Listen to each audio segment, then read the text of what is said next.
अस्सलामुअलैकुम to everyone students. Inter part 2 chapter number 3 integration के ऊपर आज हम एक्सरसाइज 3.3 सॉल्व करेंगे। इससे पहले हम 3.2 तक सारे क्वेश्चंस कंप्लीट कर चुके हैं। तो आइए देखिए क्वेश्चन नंबर 1 एक्सरसाइज 3.3। क्वेश्चन 1 है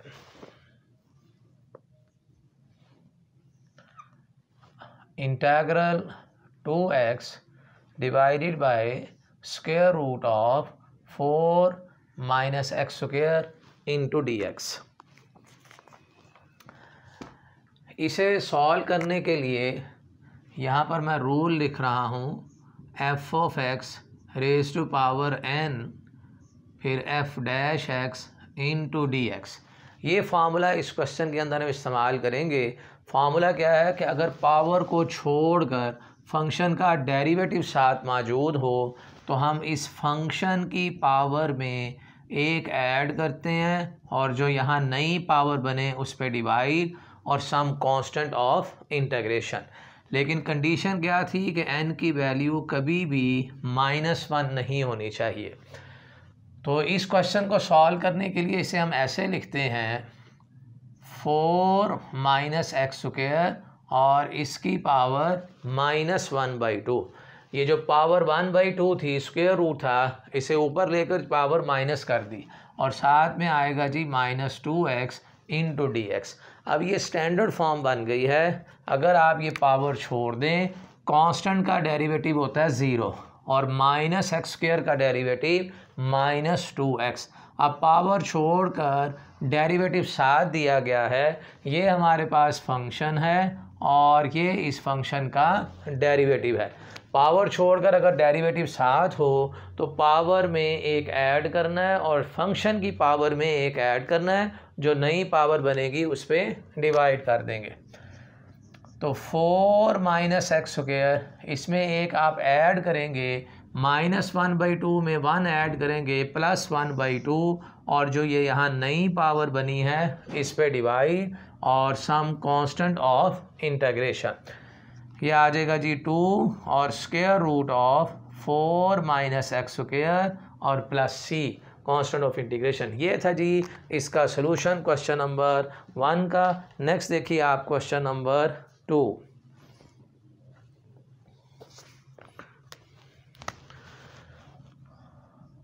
क्वेश्चन 2 है integral dx divided by x square plus 4x plus का 13।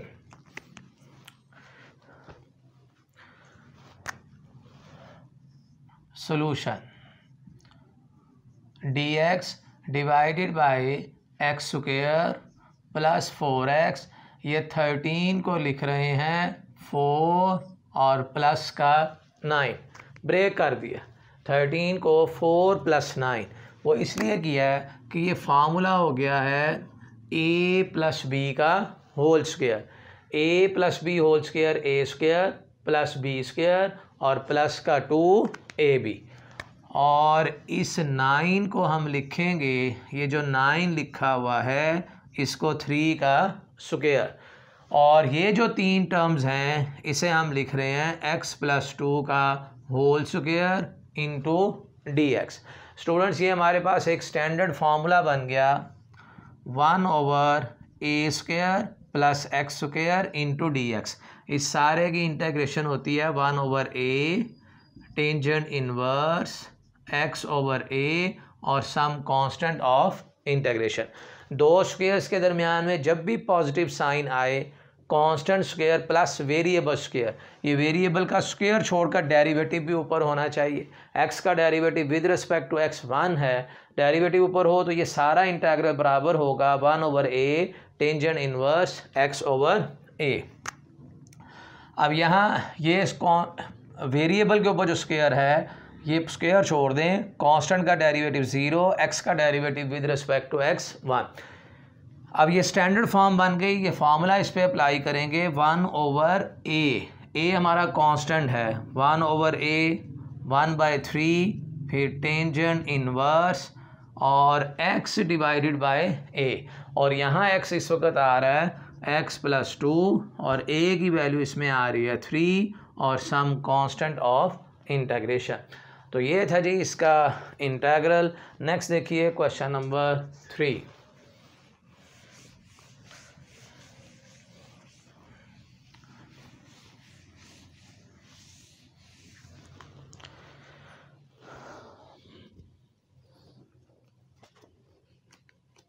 क्वेश्चन 3 है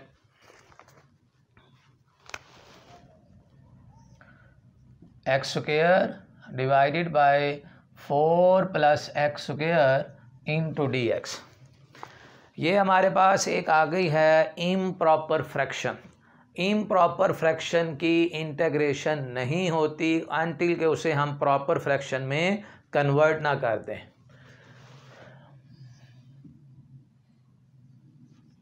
इसके लिए 4 + x² जिस तरह का फंक्शन मुझे डिनोमिनेटर में दिया गया है इसी तरह का फंक्शन न्यूमिनेटर में बनाने के लिए इसमें 4 वैल्यू ऐड कर रहे हैं और 4 को सब्ट्रैक्ट कर रहे हैं।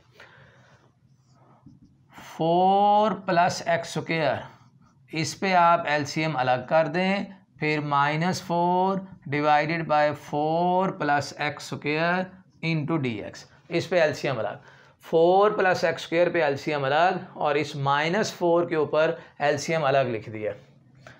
ये कैंसिल हो जाएंगे और यहाँ आ जाएगा 1 इंटू dx, फिर -4 divided by 4 + x² into dx।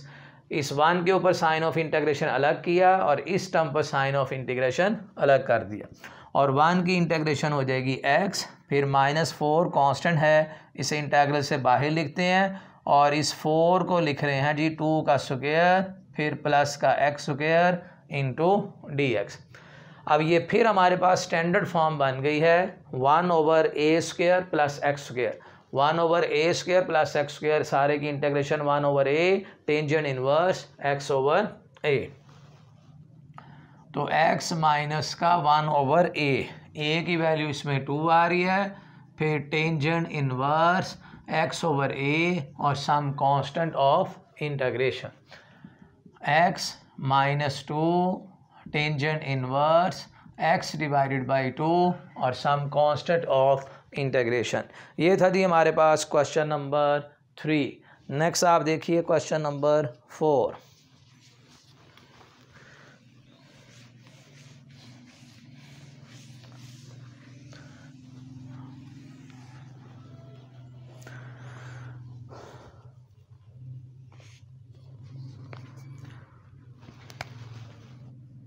Question 4 है 1/x into natural log of x और dx।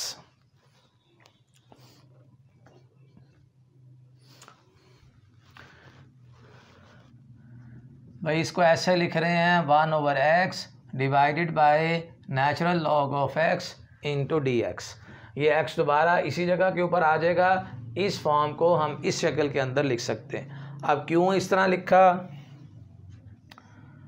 एक और फार्मूला है, स्टैंडर्ड रिज़ल्ट है कि अगर इंटीग्रेशन में दो फंक्शन आपस में डिवाइड हो रहे हों और नीचे वाले फंक्शन का डेरिवेटिव ऊपर मौजूद हो, डिनोमिनेटर फंक्शन का डेरिवेटिव न्यूमिनेटर में अगर मौजूद हो, तो आपने डिनोमिनेटर वाला जो फंक्शन है इसका लॉग लेना है और साथ में लिखेंगे कांस्टेंट ऑफ इंटीग्रेशन। तो log ऑफ x का डेरिवेटिव होता है 1/x। तो आप यहाँ पर लिखेंगे कि बाय यूजिंग, ये फार्मूला लिखिए यहाँ पे, by using f'(x) over f(x) into dx is equal to natural log of f(x) और सम कांस्टेंट ऑफ इंटीग्रेशन। तो यहाँ आ जाएगा नेचुरल लॉग ऑफ f(x) की जगह आ जाएगा जी नेचुरल लॉग ऑफ x और सम कांस्टेंट ऑफ इंटीग्रेशन। इसी क्वेश्चन को इंटीग्रेशन बाय सब्स्टिट्यूशन मेथड से भी किया जा सकता है। यानी अगर इसमें मैं सेकंड मेथड देखूं,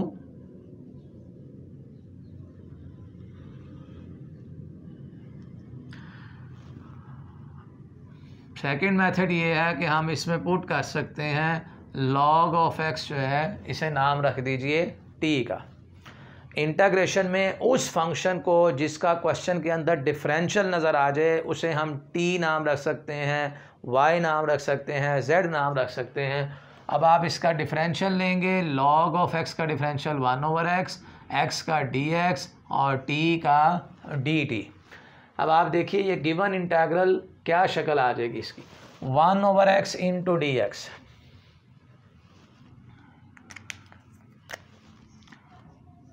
one over x natural log of x into d x is equal to 1/x into d x, 1/x into d x. इसकी जगह तो हम डी टी लिख सकते हैं। और natural log of x, natural log of x को हमने नाम रखा हुआ है टी का।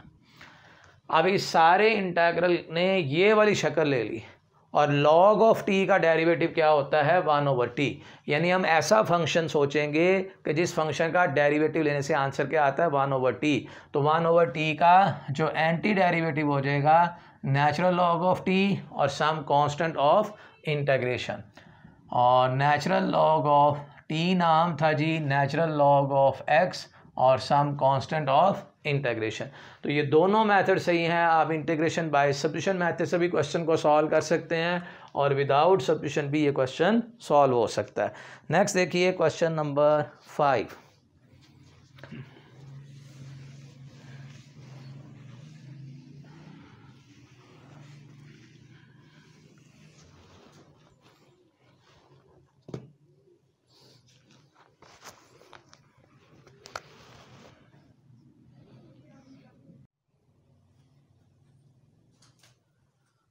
क्वेश्चन 5 है integral of e raise to power x divided by e raise to power x plus 3 into d x. अब यहाँ फिर आप देखिए दो फंक्शन डिवाइड हो रहे हैं और डिनोमिनेटर फंक्शन का हम डेरिवेटिव देखेंगे न्यूमिनेटर में है या नहीं। अगर हम इसका डेरिवेटिव लें e raise to power x plus 3 का, e raise to power x का derivative e raise to power x ही होता है, कांस्टेंट का डेरिवेटिव 0, तो इस फंक्शन का डेरिवेटिव न्यूमिनेटर में मौजूद है। आप लिखेंगे जी बाय यूजिंग कि ये फार्मूला यूज करने लगे हैं। अगर नीचे वाले फंक्शन का डेरिवेटिव ऊपर मौजूद है तो नीचे वाले फंक्शन का लॉग ले लेंगे। तो यहाँ इस सारे का हम इंटीग्रल लिखेंगे natural log of e raise to power x plus 3 और some constant of integration. Students आज के लिए इतना ही है। क्वेश्चन 5 तक हमने सॉल्व कर लिया है। इंशाल्लाह आइंदा आने वाली वीडियो में हम नेक्स्ट क्वेश्चन सॉल्व करेंगे। Thank you so much for watching my video.